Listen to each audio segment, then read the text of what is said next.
জঘন্য, বিশ্রী, ফালতু, ঘিলুলেস, ভ্যালুলেস, ব্রেনলেস। আপনি কোনভাবে ডিসক্রাইব করবেন বাংলাদেশের এই ব্যাটিং স্টাইলটা? আরও একবার বাংলাদেশ তীরে গিয়ে তরি ডুবালো। এই ব্যাটিংটাকে আসলে আপনি কোনভাবে আলোচনা করবেন, কোনভাবে ডিসকাস করবেন, আমার অন্তত জানা নেই। যেখানে বলাররা আপনাকে 136 রানের মধ্যে পাকিস্তান টিমটাকে আটকে দিয়েছে, সেখানে আপনারা এভাবে ব্যাটিং করে বাংলাদেশের ম্যাচটাকে খুইয়ে দিয়ে আসা পাকিস্তানের হাতে বিন্দুমাত্র সহ্য করার মতো নয় বাংলাদেশের কোটি ভক্তদের কাছ থেকে। বাংলাদেশ যখন ব্যাটিংটা করছিল মনে হচ্ছিল 200 রান চেস করে যে কোনো মূল্যে তাদের ফাইনালে যেতেই হবে। সেক্ষেত্রে পারভেজ হোসেন ইমন, আপনি কি করলেন এটা?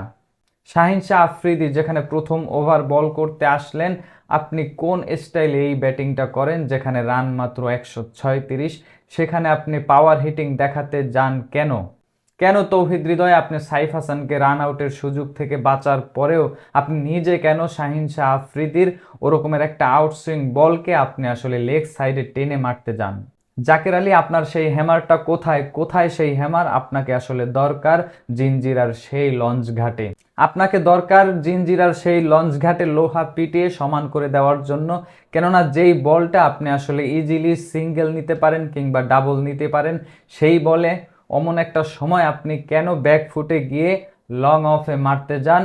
আপনি ক্যাচ আউট হয়ে ফিরেন সেখান থেকে ম্যাচ পাকিস্তানের হাতে বিলিয়ে দিয়ে এসে।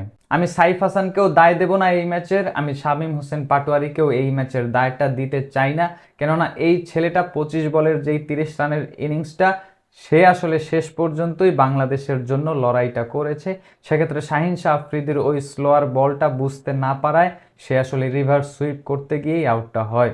কিন্তু তার তখন কিছুই করার ছিল না, তখন শুধু রানই দরকার, তখন শুধু পেটানোই দরকার। তবে তানজিম হাসান, সাকিব, রিশাদ হোসেন, আপনারা আরও একবার সেলুটটা পাওয়ার যোগ্য। কেননা যখন বাংলাদেশ ইজিলি ম্যাচটা হারতে বসছিল, তখনই আপনারা আবারও দর্শকদের সেই হার্ড অ্যাটাক করার মুহূর্তটা এনে দিয়েছেন। আরও একবার বাংলাদেশ দর্শকরা এই ম্যাচে হার্ড অ্যাটাক হওয়ার সুযোগটা হাতছাড়া করলো, কিংবা হতেও পারতো হার্ড অ্যাটাক। কেননা শেষ 3 বলে যখন 18 রানের প্রয়োজন, রিশাদ হোসেনের ওরকমের ভিজনের ছক্কাটা আসলে আরও একবার নাড়া দিয়েছিল বাংলাদেশ কি এই ম্যাচটা টেনে নিয়ে বের করতে পারবে কিনা। তবে রিশাদ হোসেন পরের বলে আর পারলেন না। তবে তার কোনো দায় নেই এইখানে, এই ম্যাচে তার কোনোই দায় নেই। আপনি আসলে কোনভাবে এই ম্যাচের ব্যাখ্যাটা দিবেন? আমি আসলে এই ম্যাচের ব্যাখ্যা কোনোভাবেই দিতে পারছি না। কেননা বলাররা আসলে শেষ মুহূর্তে ওভাবে মার খেলেও তারা কিন্তু অ্যাটলিস্ট 135 রানের মধ্যে পাকিস্তানের এই টিমটাকে আটকে দিয়েছে। সেক্ষেত্রে ব্যাটারদের দায়িত্বটাই ছিল এই ম্যাচে স্লো স্টেডি একটা শুরু করে টেনে নিয়ে যাওয়া 10 কিংবা 12 ওভার, এরপরে চালিয়ে খেলা। তাহলেই হয়তোবা এই ম্যাচটা সহজেই বের হয়ে আসতো পাকিস্তানের হাত থেকে, ফাইনালে যেতে পারতো বাংলাদেশ, ইন্ডিয়ার বিপক্ষে ফাইনাল খেলাটা হতো। কিন্তু সেই ইতিহাস এখন আর হয়নি। কেননা একটু আগেও যেই 2 বলে ছক্কা দরকার, সেই 2টা বল এখন অতীত।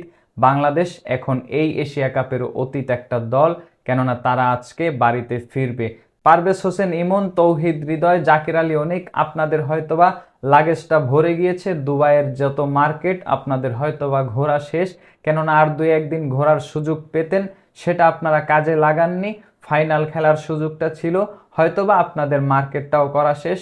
এজন্যই এই ম্যাচটা পাকিস্তানকে বিলিয়ে দিয়ে এসে আপনারা দেশে ফেরার পথে রওনা দিচ্ছেন। গত ম্যাচে শ্রীলঙ্কার বিপক্ষে পাকিস্তান যেই ম্যাচটা জয়লাভ করে, সেই ম্যাচের পর আমি একটু শঙ্কা প্রকাশ করছিলাম এই পাকিস্তান ফর্মে ফিরে এসেছে, এই শাহিন শাহ আফ্রিদি, এই হারিস রৌফদের বাংলাদেশ কি সামলাতে পারবে? সেটাই আসলে এখন প্রমাণিত হলো। এই শাহিন শাহ আফ্রিদি, এই হারিস রৌফদের হাতেই বাংলাদেশ ধরাশয়ী হয়ে ব্যাটিং লাইন আপটা সাজঘরে ফিরে এসেছেন। কেননা এই 2 বলার মিলে 6টি উইকেট নিয়েছেন। সেখানে শাহিন শাহ আফ্রিদি ইতিমধ্যেই লিডিং যেই উইকেট টেকার, সেই লিস্টেও চলে এসেছেন 9টি উইকেট।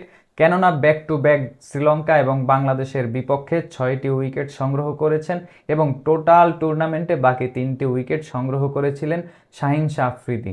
এবং হারিস রৌফও এই ম্যাচে বাংলাদেশের বিপক্ষে 3টি উইকেট সংগ্রহ করেন।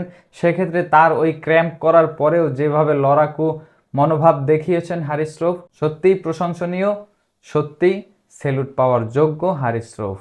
তবে বিদায় বাংলাদেশ, বিদায় এবারের এশিয়া কাপ থেকে। আরও একবার ব্রেনলেস, ঘিলুলেস, মগজলেস যেভাবেই আপনি বলেন সেভাবেই বলতে পারেন, কেননা এই ব্যাটিংয়ের কোনোই ব্যাখ্যা হয় না। তবে এই ব্যাটিংয়ের ব্যাখ্যাটা আমি এই দেশে যত ক্রিকেট ভক্তরা রয়েছেন কেউই আসলে ব্যাখ্যা দেওয়ার মতো মন মানসিকতাও নেই, এবং এখানে আসলে ব্যাখ্যা দেওয়ার মতো কোনো যুক্তিও নেই। কেননা ঘিলুলেস, ভ্যালুলেস, ব্রেনলেস, মগজলেস, মাথায় শুধু চুল ভরা এই পারফরমেন্স।